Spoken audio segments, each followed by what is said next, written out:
here. We are at capacity. The fire marshal is outside. So if you have friends and family, wait until them to go have a drink and wait until this conversation is over because I know it's going to be an incredible one. My name is Melissa C. Potter. Yep. I am right here to have a good time. I am Vice President of Strategy and Impact at Paramount, so I have the pleasure of working in our corporate division, doing social impact across all of our brands. So I know many of you have been networking with me, getting my QR code, which I'm so proud of. So please, if you haven't had a chance yet to say hi, do say hello. It is my pleasure to be here on behalf of Paramount's Content for Change initiative. Tell you a little bit about Content for Change. Before I do want to thank my partner in crime, Dami of Google TV. Google TV is a proud co-sponsor of this evening's event and panel discussion. And so with Google TV, we are creating spaces to connect industry change makers, artists, and emerging creators to transform and influence content. As I said, a little background on Content for Change. As a result of everything 2020 that we are all tired of saying in our meetings and everything else, and the murder of George Floyd, Paramount recognized media's influence and launched a campaign started by BET under Scott Mill's leadership that expanded to a company-wide initiative to shape culture and community values. So what does that mean in real life? We're really looking at data. We're not just paying lip service. We're not just writing checks. We're talking about what is the problem and how can we solve it? How can we do it industry-wide? It's not just about patting ourselves on the back. As you might know, many of our brands, Nickelodeon, MTV, BET, Showtime, CBS, and the list goes on. So Content for Change exists to counteract bias on and off screen, to transform how the world sees people, and to help create a more equitable society. What does that look like? 3 pillars. The content we produce through so many filmmakers, screenwriters, producers like you all. The creative supply chain that powers it. And the culture. We're doing it for the culture, right? Internal culture, culture for the people. That underpins everything that we do.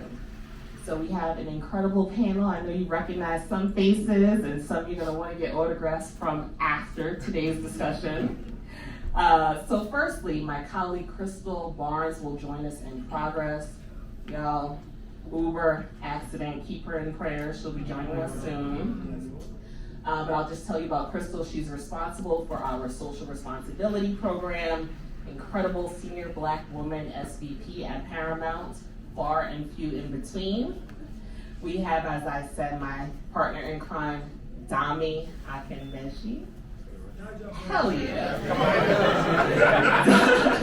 Dami advises Google's media and entertainment content partners and internal stakeholders on strategies to drive discovery of culturally relevant and inclusive content across Google platforms.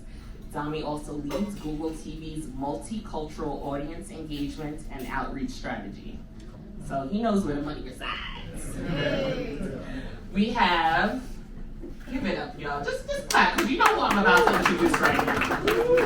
The incomparable Nicco Annan. Actor, dancer, choreographer, known for his iconic role as Uncle Clifford on the hit show P-Valley. Nicco is an impassioned spirit who had a love for acting and dance from his earliest years. Hello, bio. You're telling the truth, okay? I don't know what's going on. Ultimately, that passion led him from Detroit, so cold in the D, to New York City, where he trained under Israel Hicks at SUNY Purchase. Okay, Westchester. Yeah. Alabama, Mount Vernon. Now I'm on phone. Hey, Conservatory of Acting, and earned his BFA. Shortly after that, Nicco accepted an opportunity to be a choreographer in residence at the Yale School of Drama. Beautiful. Next to Nicco, we have CJ Faison, my fam. He's a brother of Alpha Phi Alpha Fraternity Incorporated. A graduate of Florida A&M University. Great HBCU and all of that. Some might argue, but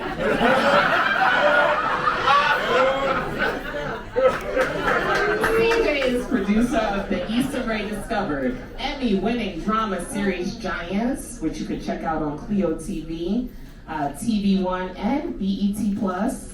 I might have some free codes for that.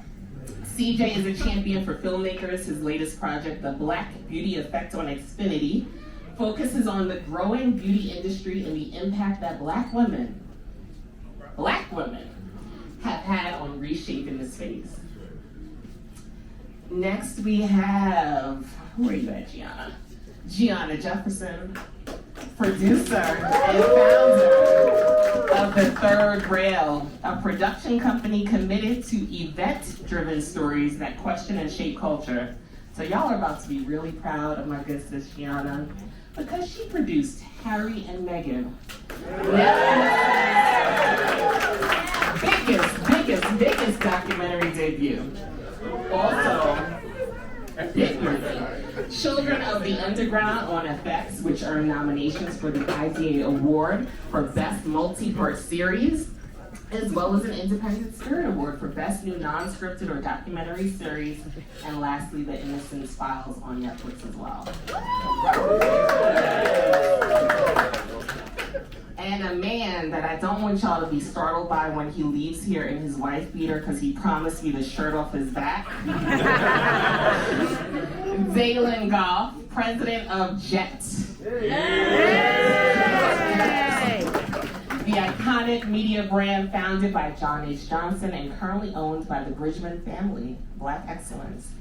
He is responsible for leading the relaunch of Jet in order to make it relevant, relatable, and authentic. He promised me Jet Beauty of the Week as well. I can't wait. To both fans of the brand and a new generation. Before joining Jet, he was head of cultural strategy for Initiative, the media agency of record for brands like Amazon and T-Mobile. Beautiful. Give it up for the panel, y'all. I'm gonna start with Nicco.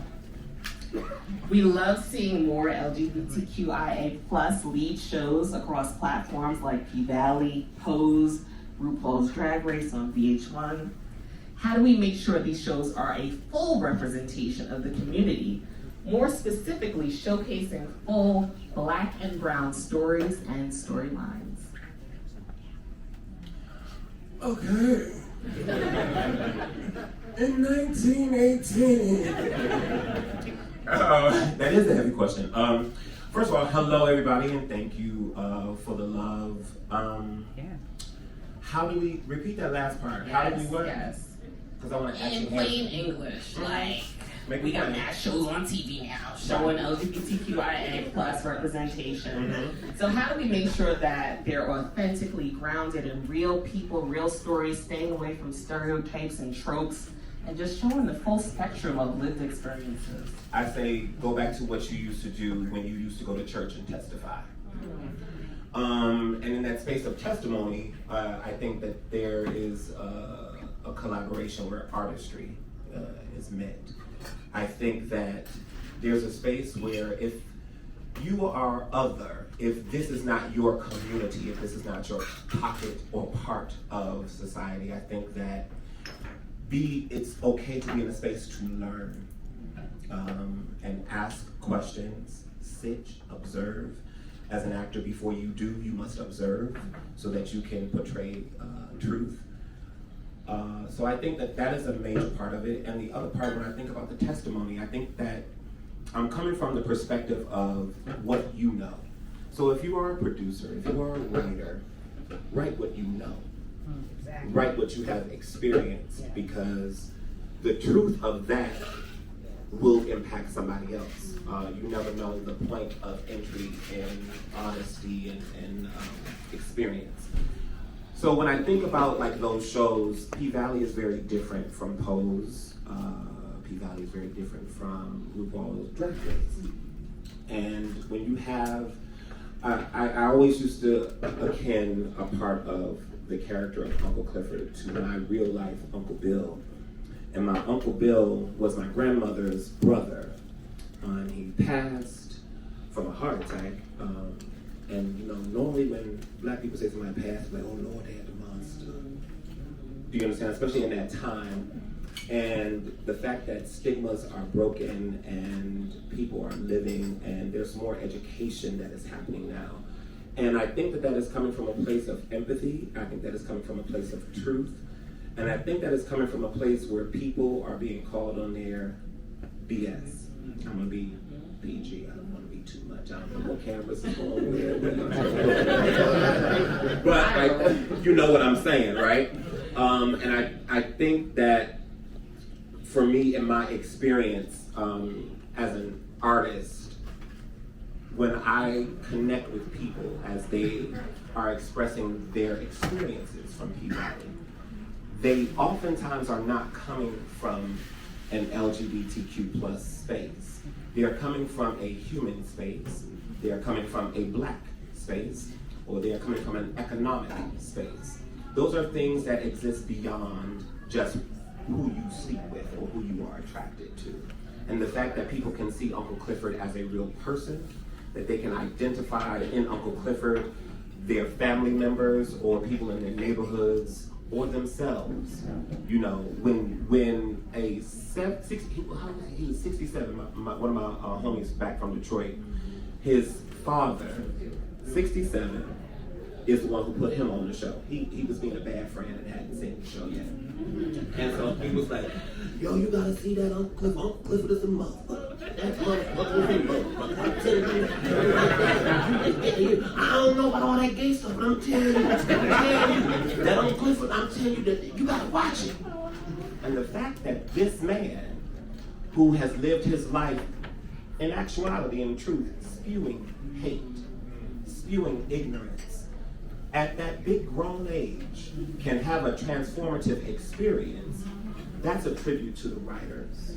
That's a tribute to those producers. So creating stories where truths can be told, because what you go through, nobody else may know your specific journey or your specific thought and training on that. So I think that that's a way that that can happen, and that's how you avoid those tropes and things like that. Challenge yourselves.